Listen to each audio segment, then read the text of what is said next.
Good afternoon and welcome to Padre's Ponderings. Hello. What a beautiful day in the low country. I had a meeting this morning with the office support staff and we were sitting in the front narthex here at the chapel and the sun was just beating in. Almost had to put on sunglasses. The Lord had the irrigation system going on Sunday. We still had a good group of folks here and online, but you know we have rain every now and then. But I don't know that what the weather people say. Are we getting enough rain or not enough rain? Or I don't know, but Sunday night about 8 o'clock, it was like, wow, we hadn't had rain like this in a long time. Yeah, that came hard. But I don't know how we stand with last year. You know, the certain amount of rainfall you're supposed to get, whether we were making it or not making it, but because it's hard to tell. In the low country, you're getting puddles pretty quick with not a whole lot of rain. So. But anyway, it's a beautiful day in the low country. Praise God. Today. Yes. Praise God. And did you see figures from the food bank yesterday? I have not opened that email. It's in my inbox, but I haven't opened it yet. 256 families yesterday. Yesterday. Oh, that's the most since. I can't remember a number that high. Right. It's 256 families. So they emptied the freezers, the refrigerators, everything. That's amazing. Whoa. And I don't know, you know, it's been gradually easing up, but then it took a big jump. I don't know what drove that or what, but it was a crowd, evidently, a crowd. Elizabeth Markle was over there at the food bank yesterday. She shared that in our meeting this morning, that trying to see how pastoral care and the food bank can partner up together and reach the community in new ways. And so it's just, I don't know, maybe it has something to do with the economy or what it is. You know, there's just no telling.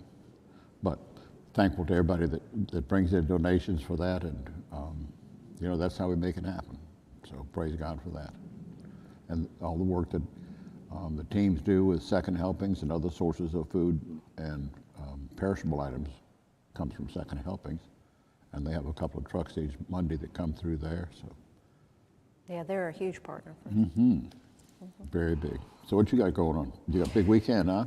We do have a big weekend. Women's event Friday night in the chapel and Saturday in the school. The team came together yesterday and stuffed goodie bags. I saw them out there. Goodie bags. Goodie bags. Little swag bag is the official name of it. Did you know that? If you're a Hollywood star and you go to an award ceremony, you get a swag bag. Ours is not quite on that level, but it's still good. What does swag mean? Like stuff. Stuff. Fancy stuff. Yeah, that's one of those phrases that I'm not too familiar with, swag bag. Swag. Jeez. So now, okay, when newcomers come and you give them a bag, you can now say, here's your swag bag.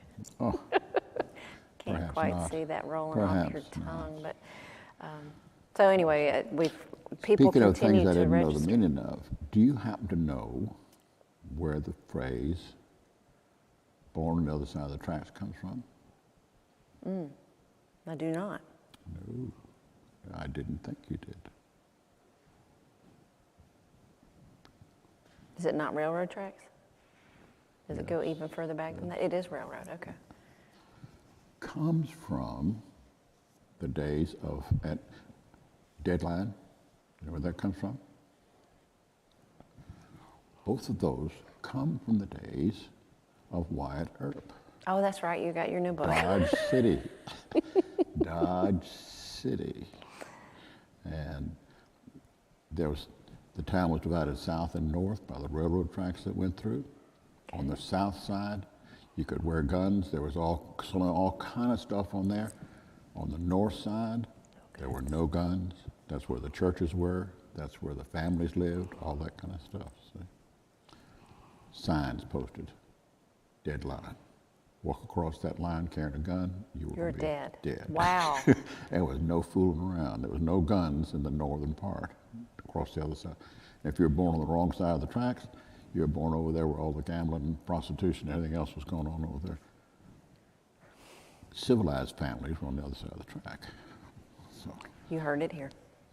Anyway, I just thought I'd share that with you. You could be the first Could be in the Victoria, first but the second, because I already knew it. Yeah. So, but You it's can interesting how those things happen. Yes, they are.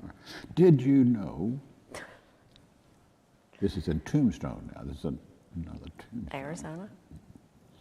Did you know that you can go to Tombstone, Arizona? You could get Drew when he could take a little field trip. Tombstone, Arizona, St. Luke's Episcopal Church in in Tombstone, Arizona, was built by the Reverend Endicott Peabody during the time when Wyatt Earp was the sheriff there. He was an Episcopal priest. Later went to Groton School and taught Teddy Roosevelt and those people like Franklin Roosevelt. Anyway, he wanted to build that church there, and he went into the saloon where Wyatt Earp was playing poker and was the marshal and all that kind of stuff. And Wyatt Earp was a deacon in the church.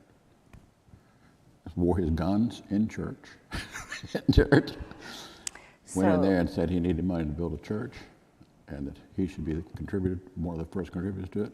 He'd want a pile of money, so he took the money, put it right there to it, told everybody else at the poker table, you'll have to ante up the same amount. The church is there today. Oh, wow.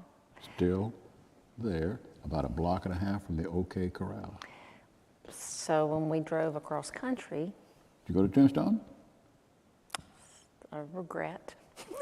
A regret. It's a regret. We were 30 miles from it. You didn't go. And I cannot believe my husband didn't.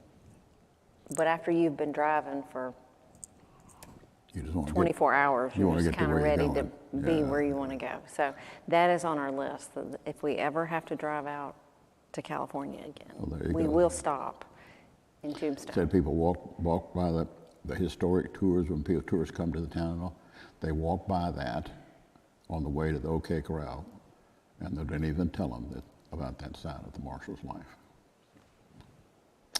So sad. Anyway, So you're learning more about instead of the myth, you're learning more about the true yeah, person of Wyatt Earp. yeah. Well, that's a And you know, positive. and one of the Sometimes they're things not that's in there, one of the people about him and Hickok and all those other guys out there said when the legend it goes truth, myth, legend. That's the order it goes in. When the legend is better than the truth, Right. teach the legend. So this book is going backwards to get back to the reality of what was there. Okay, moving right along. Fun facts today Fun fact, that yeah. you can share at the dinner table. Yeah. Fun facts. So what do you got in your hand there? This is a brochure for the trip to the Holy Land, Oh. 11-day tour in November. Seems like a long way away, but we're almost done with January. Yeah. Almost done with Crazy. January, and we're in 3 weeks' time. We've got Ash Wednesday and Lent, and Easter comes earlier this year. So. There are still spots available. Somebody said that they thought all the spots were taken. That is not the case. So there's still spots available. We have brochures here at the chapel if you're interested in learning more. And also the same exact information that's in the brochure is in the e-news. And we'll keep running that for a couple more weeks until the spots are full. So they just hit the tab. Just hit tab and it's the electronic version of the brochure. Marvelous place to visit. Talked to several people on the phone this week about the trip and what to expect. And I told them it's like drinking out of a fire hydrant. Lot to take So what we're going to try to do, probably starting in September, is the group that's going gather and go through day one and go ahead and talk about the biblical That's a good idea. significance, because once you hit the ground this trip, we're starting there's no rest. You push through that first day. So you're all landed and heading north? Caesarea? Landed and going from Tel Aviv to Caesarea Maritime. And you're going to end up the on day in Tiberias? Very special. So looking forward to that. So if you're interested, check it out. It's a pilgrimage. I was explaining that to somebody too. It's, yes, you are out of the country, and yes, we will have fun, but it's not a vacation. There's not a whole lot of sitting around. And where are you flying from? Savannah, I think, to Newark. Newark. And then across. Great. Wonderful trip. Yeah, looking forward to it. So if Wonderful you're interested trip. in that. We talked this morning in our staff meeting about, added it to the calendar last night, Shrove Tuesday pancake dinner. I made the announcement at Cross Point on Sunday. And people are, on that pancake dinner, you need to sign up ahead We of time. need for you to sign up, please. A couple of different reasons. One is seating. We want to make sure we have enough tables and everything set up. There are enough We've got to pancakes. make sure we have enough food. Yeah. Yeah. Bruce Ellers is working with that, and Rod Musselman. And if you're interested, typically in the past, Shrove Tuesday was just the men did it, and they are doing it again. But if you want to help out, we will take help. Yeah. You don't have to be a Is there man. going to be a nursery for that? No. Okay. They 'Cause can eat children are pancakes, there at too. The children are right there at the table. Okay. Yeah. Yeah. And then following the pancake dinner, which is free, and we talked about that at Cross Point too, you can't get a meal for free anywhere. So we hope you'll join us. But following that, at 7 in here, we have the annual meeting. And I was gathering. I don't think we've had one since 2019. We had to see 2020 We didn't have it.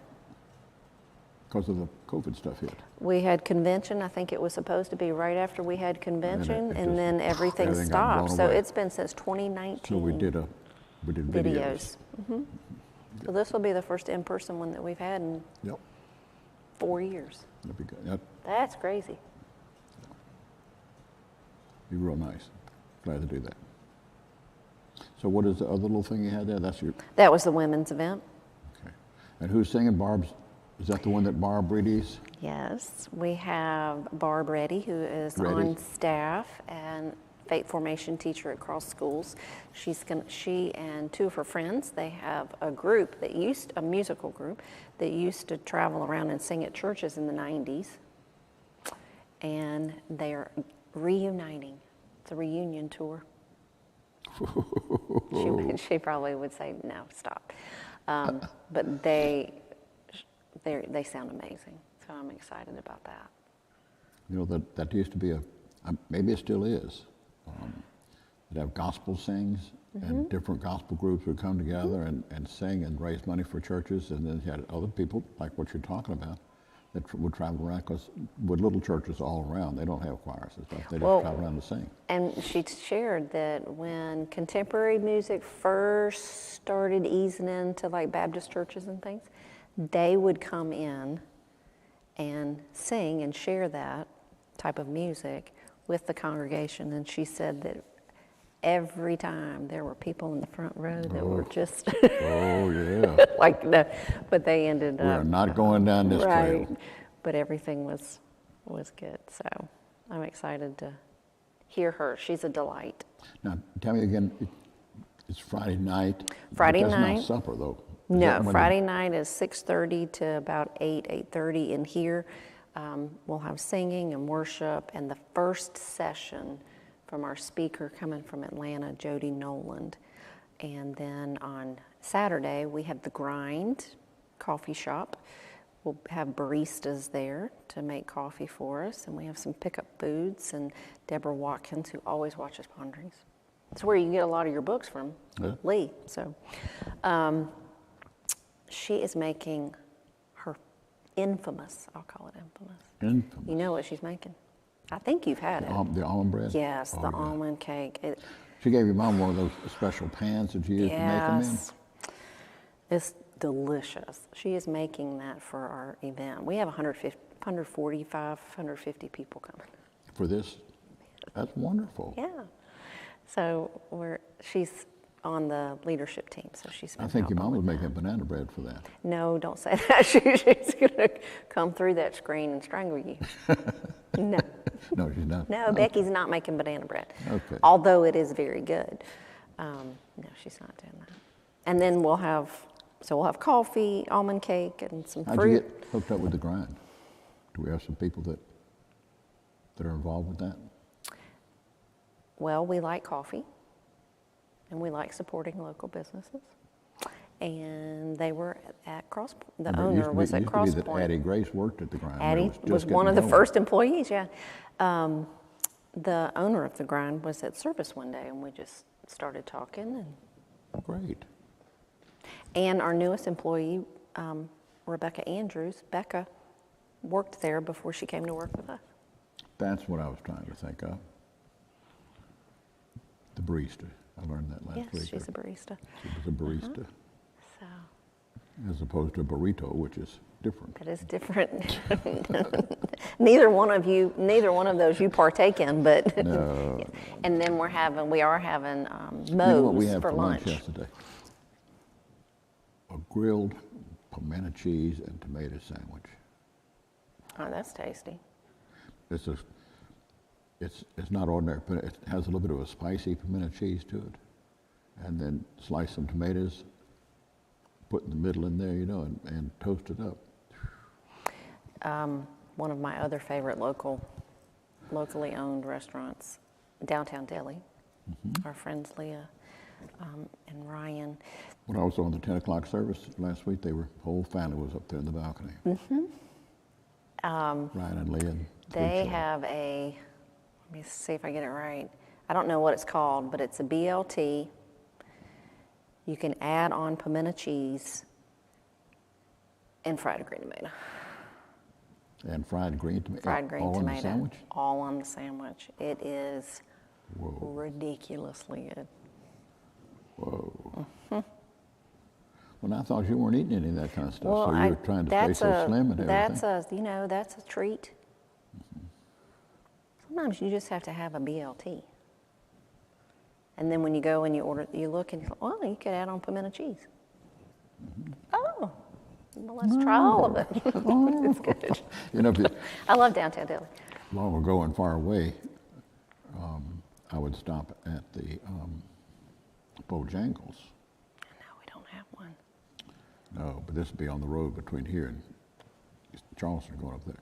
And Bojangles has the chicken sandwich, and then they started offering for 50 cents, you can put pimento cheese on that, and they slather the pimento cheese on there too.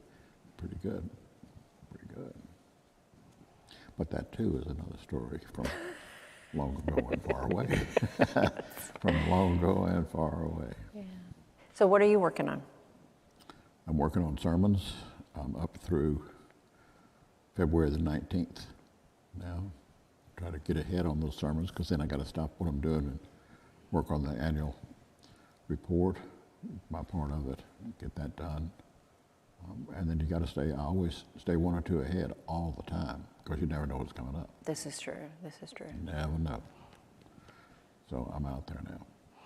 We were blessed to have Rob Sturdy from the Citadel with us here at the chapel and at Cross Point last week. So if you attended Historic Campus, sorry, he can only come one Sunday, so he will not be rotating over next week. You get Padre, but which is not a bad thing.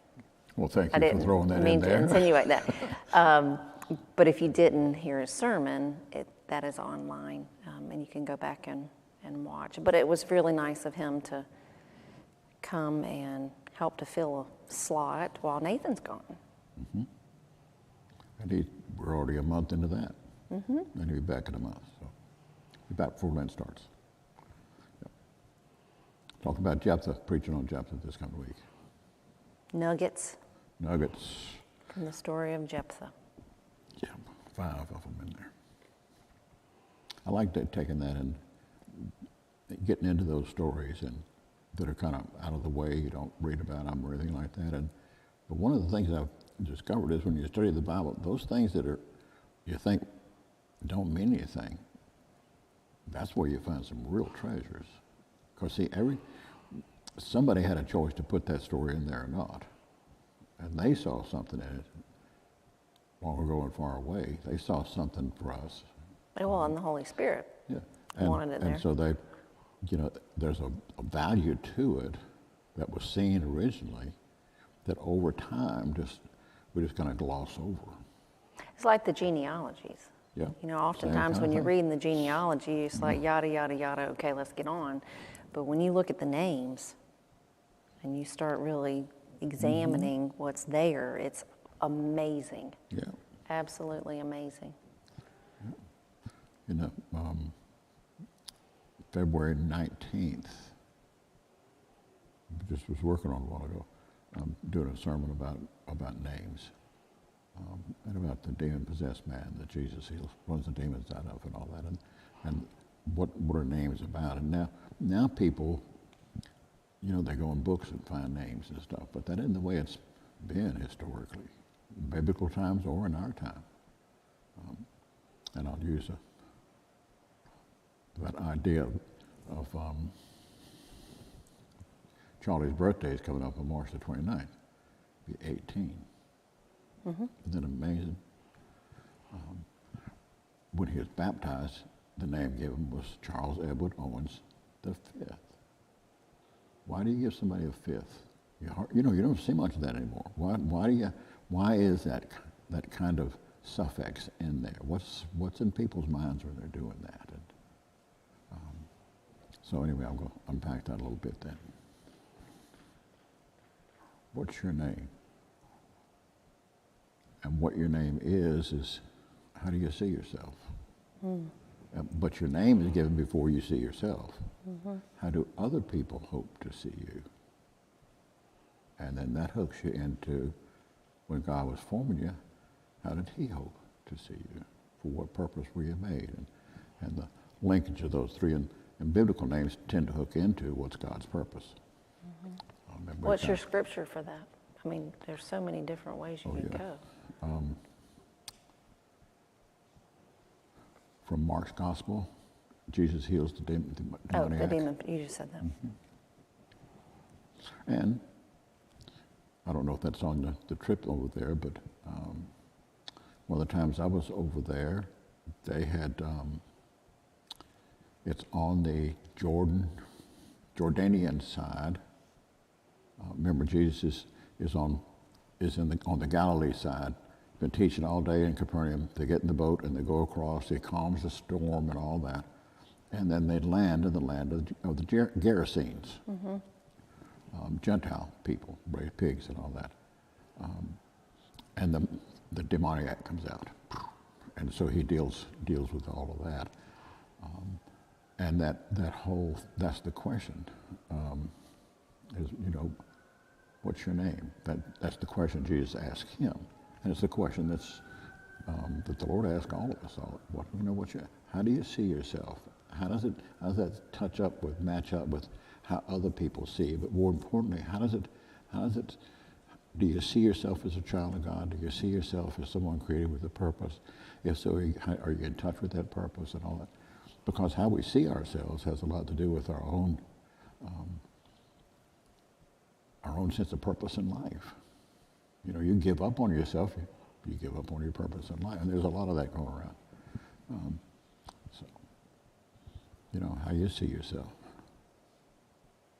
You know, doctors have me wearing a back brace here, and then January 1st, I was on the historic campus, and I was doing communion, and I remember it so well, and I'm going down the rail, and I put a wafer in somebody's hands, and they dropped it down on the floor. So I proceeded to try to get that wafer off that floor. Well, I had that brace on, and I couldn't get over like that, and I ended up getting down on my knees to pick up this wafer off of the floor. And I thought to myself, this is ridiculous. This is ridiculous. So when I got home, I took that brace off, and I hadn't put it back on yet. And it's, you know, if you see yourself as you can't do anything, or you're limited in what you can do and all that, that affects what you do. Shoot, I took that off. So no difference in pain or anything? No, because the pain level, the brace just doesn't, it's supposed to help with pain, I guess, but the brace just gives you support, that idea. But at the same time it gives you support, it also limits what you can do. And that inhibits how you see yourself. So I said, this is ridiculous. Take that thing off. So now you have a little Through with skip that. in your step. So now I'm skipping along. And now the other thing, I started this last week, the doctor said I need to be taking a couple of these Tylenol extra strength things in the morning, that would help with it. So I've been doing that for a long time, and in the evening too. So I decided last week, about Thursday I think it was, I said I'm through with this. So I quit with that too, No change? No. I think sometimes doctors are well-intentioned, but they treat everybody the same. Take 2 of these and call me tomorrow if you're not better. And it doesn't really make any difference. It's just they're just buying time. They don't know if the 2 things they give you are going to help or not. But most things, if you just cut it out for a day or two, the colds and stuff like that, they get better, So anyway, I quit taking 2 of those a week ago. Okay, well, there's a sermon in there too, that they treat everyone the same. It's really. Sermon illustration. And I went to the eye doctor last week, finally got my appointment with that set up, got my glasses I don't know ordered. if people have noticed that you haven't had glasses on since before Christmas. I was going around, I was here in the chapel on Sunday and going around, and one of the people I spoke to and said hello to, he looked at me, he said, didn't you used to wear glasses? He did. Till I lost them. That is still strange. That it is. So Padre lost his glasses between here and Cross Point, but you had them on here. Oh yeah. And then I walk on the stage and I got no glasses. So that sermon was preached truly from memory. Oh yeah. Yes. So anyway, I'm sure everybody's going to look much clearer. Glasses. Man, almost too clear. You're going to be like, whoa. That'll be good. But they'll come in and optical solutions. Down there in Old Town? Yep. And Dr. Campbell Michael and his wife had joined the church, and I like to support people in the church, and so I shifted up. So next week, Padre will have on glasses. One would hope. Well, yes, we hope. They said 7 to 10 days. Here. Might not be. Might not. That's right. Yeah. Could be a supply chain thing. Who knows? Yes. That's another thing. That's like the doctor's taking 2 of these. Oh no, it hadn't come in yet. Supply chain. That's become an excuse for everything. It really has. That and COVID. Yeah. Some people, it's a lot of convenient ways out that society has accepted. That's the thing about it. Say, oh, supply chain. Yeah, everybody has supply chain. I don't know. All right, well, we're going to end on a positive note. Okay, what's the positive note we're working with? That was pretty positive. Getting my glasses. Getting your glasses.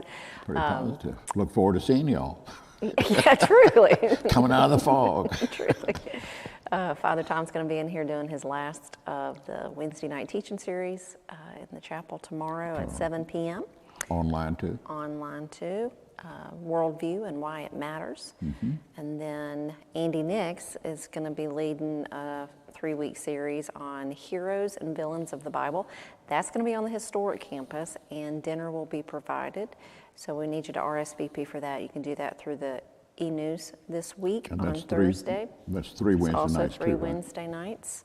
Then we'll have Ash Wednesday. Just added those to the calendar. We have services at noon on the historic campus and 7 p.m. here.